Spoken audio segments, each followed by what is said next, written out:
friends, welcome back to Kimmy's Kitchen and More, and happy Tea Tuesday. I have really been enjoying these Tea Tuesdays, and I have some questions here I've been doing on my Tea Tuesdays. I'm not going to drink any tea today. Quite a few of my sweet friends here on YouTube had gifted me several different types of teas, and I will be sharing those over the next few weeks. However, my husband had gifted me this caramel frappe, so I'm going to go ahead and finish that up while I read some questions from Miss Patty, and she's with Life with Patty, and I will link her channel down below. And if anyone would like to join in on this, you just simply put in small lowercase letters, #Tea Tuesday, and yeah, we'd love to have you. This has been a lot of fun for me, and I always try to make time so that I can do this collab. It's a lot of fun. And so the first question that Miss Patty had was, do I enjoy reading? I do, I certainly do, and I wish I had more time for it. She says, what type of reading? My reading, the things that I read is very, very diverse, because you can find on my bookshelf anything, and I have books all over the place. In our spare bedroom, I have a bookshelf, and I have books there. I also have a little bin by the nightstand, that way if guests want to read. There's tons of different reading material in there to choose from. And this one here is Skipping Christmas by John Grisham. I've got plenty of devotionals in there. In that bin, out in our living room, I've got another basket full of different books and magazines. I do read a ton of devotionals and different things like that. Currently, I'm getting ready to start this one, Alexander McCall Smith, Chance Developments. I thought I'd just try to get into it, see if I enjoy it. If I don't, I'll just move on to something else. I have a ton of books.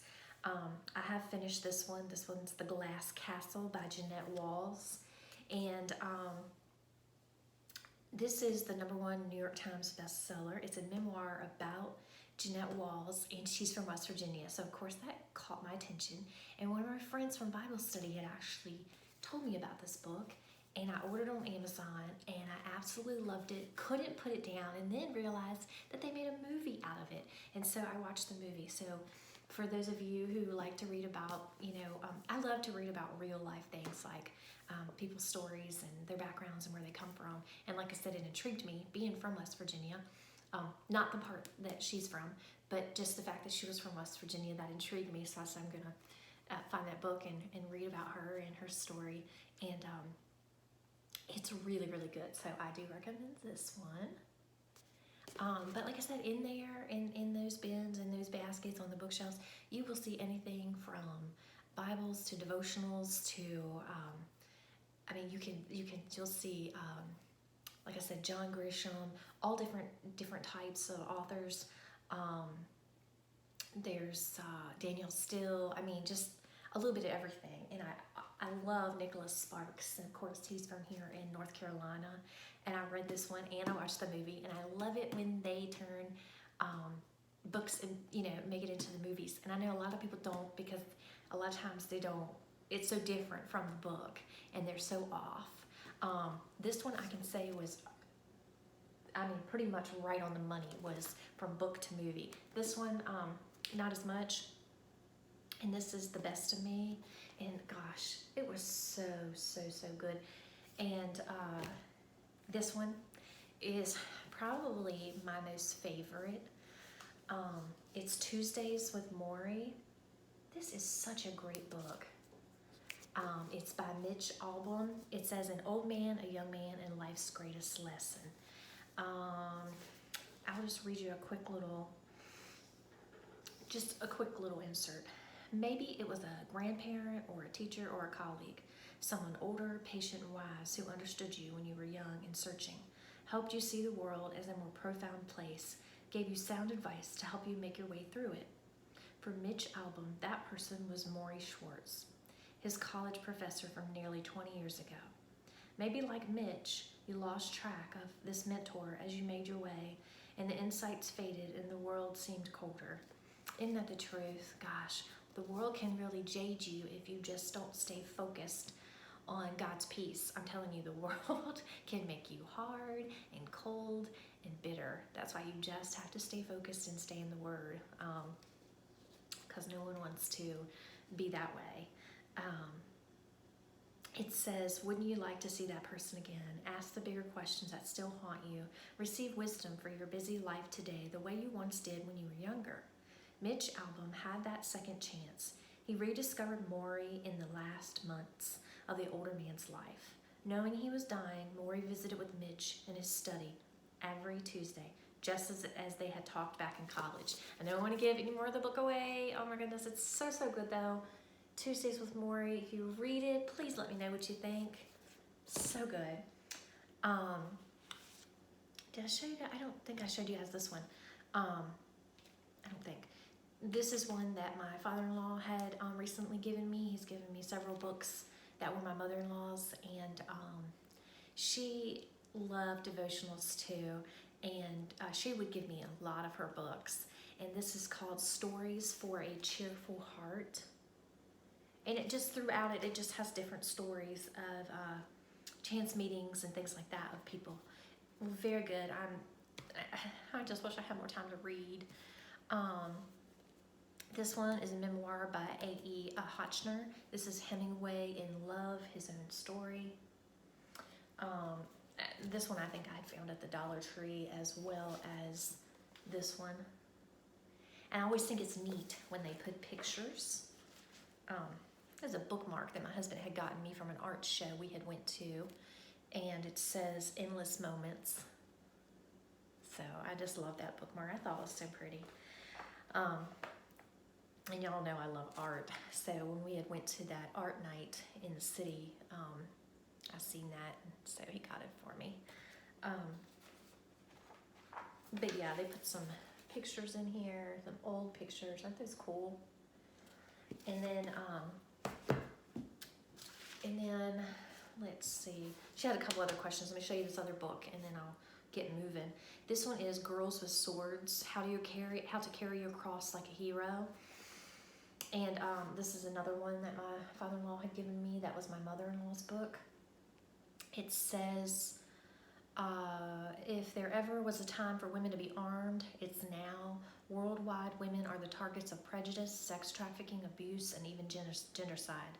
Lisa Bevere writes that these attacks say more about who women might be in the future than who they have been in the past. In Girls with Swords, she explains how the enemy is seeking to disarm women on every level. It's time for women to become the heroes God created them to be and stand courageous, discerning, forgiving, and wise. Take up your sword and be a hero.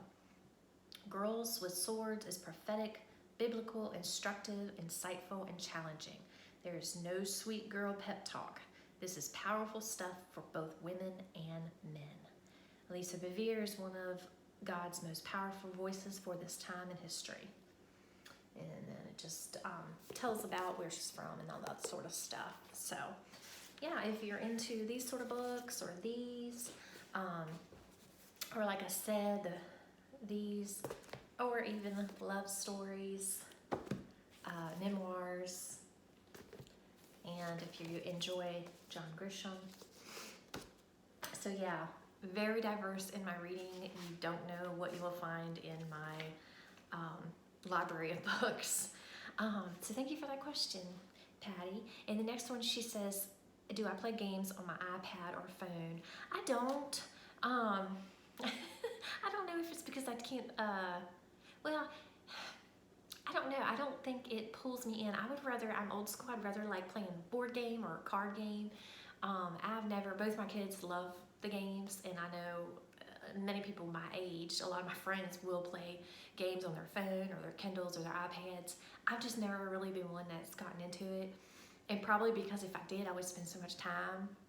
It's just like, I used to do Facebook, and I hardly get on it because that's also time consuming. There's, I don't know, just there's so many things that could be so time consuming, and so I just don't, and then a next question, thank you for that question, Patty. The next question is, what is my strongest trait? Ooh, I would say being, I want to say being forward but kind about it, because my mother-in-law, she used to call me Kind Kim, but she also used to call me, she used to say that I was very just, honest and just out there with it. I'm trying to think of the word that she used. I probably said it in one of my other videos. But yeah, just being blunt and honest and open with people, but being kind about it. I mean, anybody can open their mouth and say anything that just comes to their mind and not be kind about it. But I try to be conscientious about that. So yeah, and then what is my weakest trait? I don't really know, Patty. I know what it used to be was not being able to say no to people. I've learned over the years not to be a people pleaser, to be a God pleaser. If it is something that I feel or that God has put in my spirit that He wants me to do, that He wants me in that place or wants me helping with that, then I will do it and I will follow through. And that probably, I would say that is one of my strongest traits too, that when I say I'm going to do something, like unless my kids are sick, someone in my family's sick, or I'm sick, and sometimes even if I just like not major sick, but just not feeling well, I'm still going to go through with it. I've watched people in my past who don't follow through, mentioning names, but you always have family members that don't, and friends too, that don't follow through. And I always try to be a woman of my word. If I'm going to do something, I do it. Come heck or high water, you know that saying? So definitely that's one of my strongest traits is following through.